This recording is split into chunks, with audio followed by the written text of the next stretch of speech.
ন্যায় বিচার আছে। অনেকদিন আগে বলেছিলাম, নবী করিম সাল্লাল্লাহু আলাইহি ওয়াসাল্লাম বলেছেন, ইন্নাল্লাহা কাতাবাল ইহসান আলা কুল্লি শাই।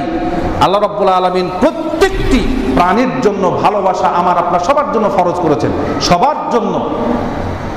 ফাইদা কাতালতুম ফাআহসিনুল কিতলা, যখন তাকে কতল করবেন উত্তম রূপে কতল করে ছেড়ে দিবেন। ধরেন একটি পাগলা কুত্তা, পাগলা শিয়াল আপনাকে কামড়াতে আসছে, তাকে হত্যা করে ফেলেন।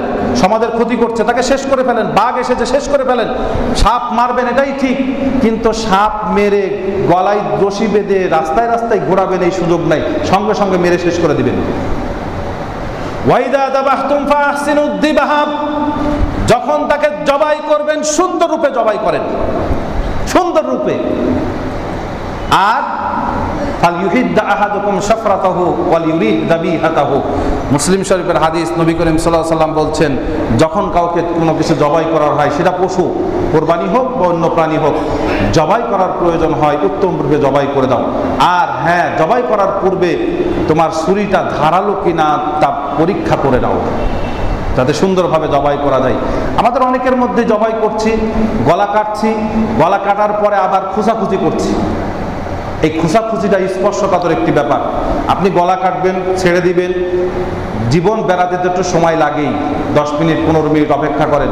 এই খোঁচাখুচি করা জায়েজ নয়, মনে রাখবেন, এটা সম্পূর্ণরূপে হারাম। যারা ছুরির আগা গরুর গলার মধ্যে ঢুকিয়ে দেন, এটা কোনো অবস্থায় জায়েজ নয়, এটা করবেন না। বলছিলাম, ন্যায় বিচার প্রতিষ্ঠা করতে আপনার জজ ব্যারিস্টার হওয়ার দরকার নাই, নিজের বাড়িতে করুন। সন্তানকে দেওয়ার সময় সুন্দরভাবে দিন। কিছুদিন আগে এই বক্তব্য আমি দিয়েছিলাম, নবী করিম সাল্লাল্লাহু আলাইহি সাল্লাম জীবিত অবস্থায় সম্পদ লিখে দেন নাই। যদি দেন তাহলে সবাইকে সমান দিতে হবে, এক ছেলেকে ততটুকু দিবেন আর এক ছেলেকে ততটুকু দিবেন। জীবিত অবস্থায় সম্পদ বন্টন করলে ছেলে মেয়ের মধ্যে সমতা বজায় রাখতে বলেছেন, কাউকে কম বেশি দেওয়া যাবে না জীবিত অবস্থায় বন্টন করলে। কেননা এখন ওয়ারিশই হয় নাই, মারা যায় নাই, ওয়ারিশ হয় নাই। এটা হচ্ছে ন্যায় বিচার। মারা গেলে সম্পদ ছেলে অর্ধেক পাবে, মেয়ে, আপনি তো মারাই যান নাই। এমনও হতে পারে আপনারা গেলে ছেলেই মারা যেতে পারে, কিন্তু ওয়ারিশই হয় নাই, আপনি কি করবেন? এই হলো একটি ব্যাপার। নবী করিম সাল্লাল্লাহু আলাইহি ওয়াসাল্লাম বলেছেন, যদি কোনোদিন আমি সম্পদ কোনোদিন বেশি দিতাম কোনো সন্তানকে, তাহলে আমি মেয়েদেরকে বেশি দিতাম, ছেলেদেরকে নাই। জীবিত অবস্থায় মেয়েদেরকে বেশি দিতাম, ছেলেদেরকে নয়। কেননা মেয়েরা হচ্ছে দুর্বল। এই জন্য মনে রাখবেন, ন্যায় বিচার প্রতিষ্ঠিত করতে হবে। ন্যায় বিচার প্রতিষ্ঠিত করতে হলে ছেলে মেয়ে সবাইকেই দুনিয়াতে থাকা অবস্থায় সমান চোখে দেখতে হবে। সম্পদ রেখে যাবেন, আপনি চলে যাবেন, ওয়ারিশ বন্টন করে নেবে, তখন ছেলের অর্ধেক পাবে মেয়ে, আগে নয়। সম্মানিত উপস্থিতি, 2 নম্বর বিষয়টি হচ্ছে শাবুন নাশা ফি ইবাদাতিল্লাহ, ওই যুবক যার যৌবন বয়সটা ইবাদতের মধ্যে কাটিয়ে দিয়েছে, যৌবন বয়সটা ইবাদতের মধ্যে কাটিয়ে দিয়েছে, ওই যুবক আরশের নিচে ছায়া পাবে। কোন যুবক তাহলে বুঝেন? যে যুবক আড্ডা দিয়ে সময় পার করে নাই, অবৈধভাবে সময় কাটাই নাই, মদ গাজার মধ্যে সময় কাটাই নাই। এখন তো ব্যাধি হয়ে দাঁড়িয়েছে মদ গাজা। যে যুবক ফ্যাশন দিয়ে চুল কেটে, স্টাইলিশ চুল কেটে সময় ব্যয় করে নাই, যে যুবক সারাদিন ফেসবুক আর অন্যান্য মিডিয়ার প্রতি থেকে সময় ব্যয় করে নাই।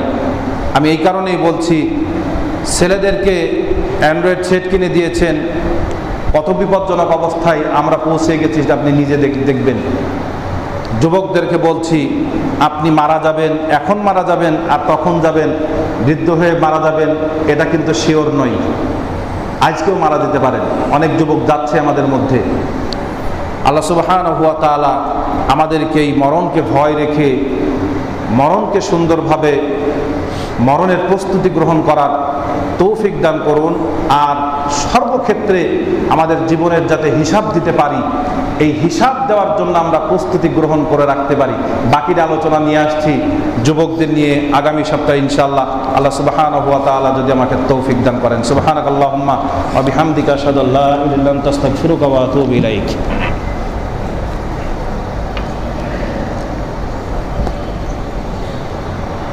আলহামদুলিল্লাহ হামদান কাসীরান তাইয়্যিবান মুবারাকান ফীহি কামা ইউহিব্বু রাব্বুনা ওয়া ইয়ারদা।